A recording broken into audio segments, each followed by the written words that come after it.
Hello everyone, मैं हूं भावना from the newsbond.com और इस वक्त मैं आई हुई हूं IIM लखनऊ में, जहां पे चल रहा था जागृति 2009। इस वक्त मेरे साथ है मिस्टर राहुल।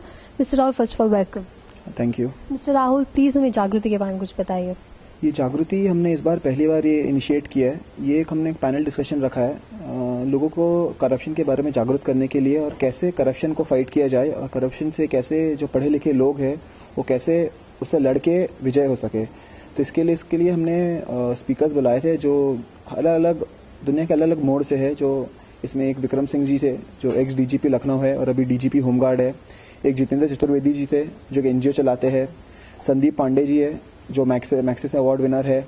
IB सिंह थे। IB सिंह हाईकोर्ट के वरिष्ठ लॉयर है जिन्होंने मंजुनाथ षणमुगम का केस बहुत अच्छी तरह से लड़ा और उन्हें जस्टिस मिली। और हमारे डायरेक्टर डॉक्टर देवी सिंह थे।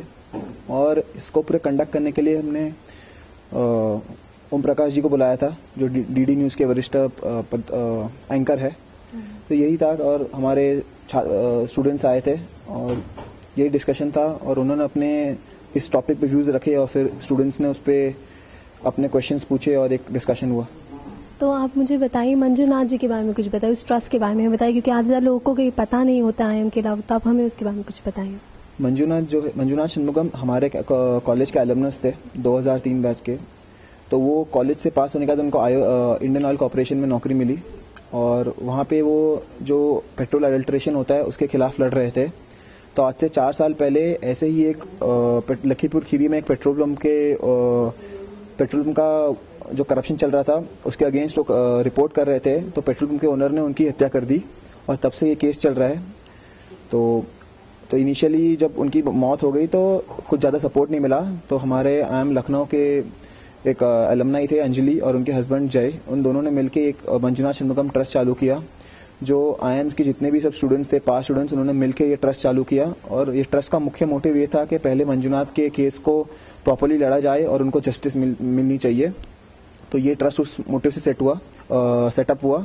और फिर उस केस में IB सिंह ने हमारी मदद की, और लोअर कोर्ट में तो सभी कन्विक्ट्स को, मेन कन्विक्ट को डेथ सेंटेंस दे दिया गया और दूसरे को लाइफ सेंटेंस। और अभी हाई कोर्ट में अपील हुई थी और हाई कोर्ट में केस लड़ लिया गया। अब हम लोग वेट करें जजमेंट का।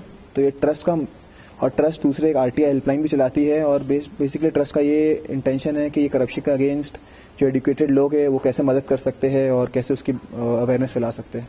Thank you so much. ये तो मिस्टर राहुल जिन्होंने बताया कि जागृति 2009 का एक्चुअली में मोटिव क्या था। Maxis award winner mister Sandeep, आइए चलते हैं, जानते हैं उनकी राय करप्शन के बारे में। First of all welcome sir. Thank you sir. Corruption के बारे में अपनी राय बताइए। जी, मेरा ये मानना है कि जो इस देश में भ्रष्टाचार है अब वो इस राजनीतिक व्यवस्था का हिस्सा बन चुका है, क्योंकि ज्यादातर राजनीतिक दल मुख्य धारा के उस भ्रष्टाचार के पैसे से पोषित हैं। वो चाहे सरकारी योजनाओं में भ्रष्टाचार का पैसा हो या बड़ी परियोजनाओं में कमीशन का पैसा हो। और जब तक हम इस देश की राजनीति को नहीं बदलेंगे, उस देश की राजनीतिक संस्कृति को नहीं बदलेंगे जिसमें कि इस तरह का राजनीतिक नेतृत्व आए जो ये तय करे कि भ्रष्टाचार के पैसे से राजनीति नहीं होनी है, तब तक इस देश से भ्रष्टाचार दूर नहीं हो सकता। सर, आप अपने स्टूडेंट्स को, जो यहाँ पे स्टूडेंट्स हैं या बाहर स्टूडेंट्स हैं, उनको कुछ कहना चाहेंगे, वो कैसे अपने जॉनर से करें? क्योंकि ये जो पढ़ा लिखा वर्ग है वो असल में शासक वर्ग की मदद करता है पूरी व्यवस्था को चलाने में, चाहे वो अधिकारी के रूप में हो या वो इंजीनियर, डॉक्टर, मैनेजर, प्रोफेसर के रूप में हो, नीति निर्माता के रूप में हो। तो ये मदद इस रूप में कर सकता है कि जो भ्रष्टाचार चल रहा है उसको रोकने के लिए वो जो है स्पष्ट भूमिका ले। अभी हो ये रहा है कि पढ़े लिखे वर्ग का बड़ा हिस्सा जो भ्रष्ट शासक तंत्र है उसका साथ दे रहा है, उनकी भ्रष्टाचार में साथ दे रहा है, उससे खुद भी लाभान्वित हो रहा है, और इसलिए ये भ्रष्टाचार को हम रोक नहीं पा रहे। Thank you so much sir. इस वक्त मेरे साथ है मिस्टर IB सिंह जिन्होंने मंजुनाथ जी का केस लड़ा था। आइए जानते हैं उनसे कि उन्हें क्या क्या प्रॉब्लम्स फेस करनी पड़ी और अपने व्यूअर्स को क्या बताना चाहेंगे। First of all welcome sir. Sir, आपको क्या क्या प्रॉब्लम्स फेस करनी पड़ी थी? इसमें सबसे बड़ी प्रॉब्लम जो थी वो इन्वेस्टिगेशन स्टेज पे बहुत वीक टाइप का एविडेंस कलेक्ट करना था, और इन्वेस्टिगेशन स्टेज पे ही ऐसा लगता था कि उन्होंने बहुत बड़ा तीर मार दिया। लेकिन जब मैटर कोर्ट के सामने जाता है तो we have to legally prove it. When I was मुझे बड़ा डिफिकल्टी महसूस हो रहा था कि इसको मैं प्रूव कैसे करूं, लीगल एविडेंस में इसको कैसे किया जाए। Then we started going through the telephone calls made by the deceased the day on the date of murder, a day before, and then we started collecting evidence from that site. Then we got that there is lot of material lying here and there. We collected all this and then we proved the case. Sir, आप अपने students जो हैं उन सबको क्या बताना चाहेंगे? जिस तरीके से आपने तकलीफें की लेकिन आप हारे नहीं उसे प्रूफ करने के लिए, तो आप स्टूडेंट्स को क्या बोलना चाहेंगे?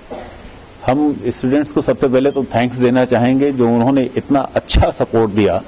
और एक खास बात मैं और भी बता दूं कि मुझको फिर बाद में सत्येंद्र दुबे के केस के लिए भी कई बार कॉल आए। मैंने 2 वजह से उसको रिफ्यूज किया। एक वजह तो ये था कि सत्येंद्र दुबे के केस में वो लोग सिर्फ कह रहे थे कि हमने इतने करोड़ रुपए इकट्ठा कर रखे हैं। मैंने कहा इससे केस नहीं लड़ा जाता है। जो खास वजह थी वो ये था कि उसमें सपोर्ट नहीं है पीछे से, आईआईटी वालों का यूनिटी नहीं थी। आपने आईआईएम वालों ने जो इसमें यूनिटी दिखाई और जिस ढंग से आप लोगों ने लड़ा, मैंने तो सिर्फ आगे खड़े होकर लड़ा, जिस ढंग से आईआईएम के स्टूडेंट्स ने लड़ा उसकी वजह से मुझको ये विक्ट्री मिली। मुझे उसकी उम्मीद सत्येंद्र दुबे के केस में नहीं थी, इसलिए मैंने रिफ्यूज किया। आईआईएम के स्टूडेंट से कहना यही चाहते हैं कि आप अपनी यूनिटी को बनाए रखें। आपकी आइडेंटिटी इस केस की वजह से वर्ल्ड वाइड एस्टेब्लिश हुई है और ये एस्टेब्लिश बने रहना चाहिए। करप्शन के बारे में क्या बोलना चाहेंगे? करप्शन के बारे में मैंने कहा कि करप्शन जो ये कहते हैं कि करप्शन भ्रष्टाचार मुक्त समाज, तो ये हमारे भारत में कभी नहीं रहा है। कभी थोड़ा कम हो जाता है, कभी ज्यादा हो जाता है। अच्छा एडमिनिस्ट्रेटर हम उसको मानते हैं जो भ्रष्टाचार को कम कर दे, और भ्रष्टाचार कम करने में जो सफल होगा वही हो सकता है। भ्रष्टाचार कम करने के लिए मैंने आज मेरा अपना मत है कि ब्यूरोक्रेसी और पुलिस, अगर इन 2 ऑर्गेनाइजेशंस को हम कंप्लीट कंट्रोल में कर दें तो करप्शन बहुत हद तक दूर हो जाएगा। आज जो पॉलिटिक्स में करप्शन है उसमें पॉलिटिकल पर्सन के डिसीजन या उनकी कलम से करप्शन नहीं होता है। करप्शन के लिए जो भी ऑर्डर्स पास होते हैं वो ब्यूरोक्रेट करता है। इसी तरह से मिडिल क्लास में जो करप्शन होता है उस करप्शन को रोक न पाने में पुलिस उसकी जिम्मेदार है, और पुलिस खुद अपने करप्शन की वजह से मिडिल क्लास का करप्शन को बढ़ावा देती है। Thank you so much sir. हर बार की तरह आईएम लखनऊ ने कुछ अलग करने का जज्बा दिखाया। देखिए कि जिस तरीके से उन्होंने जागृति 2009 में बहुत सारे ऐसे स्पीकर्स बुलाए, लोगों को एक मैसेज देने की जरूर कोशिश की कि करप्शन से हर कोई लड़ सकता है। मेरी मानिए तो आप भी इनके व्यूअर्स जो स्पीकर्स है, जिनके व्यूज हमने आपको दिखाए, उनको दिमाग में जरूर रखिएगा। लड़ाई जरूर लड़िएगा और हारिएगा मत। मेरी बात मानिए, हमेशा सच की ही जीत होती है। फाफना कपूर, thenewsbond.com, लखनऊ।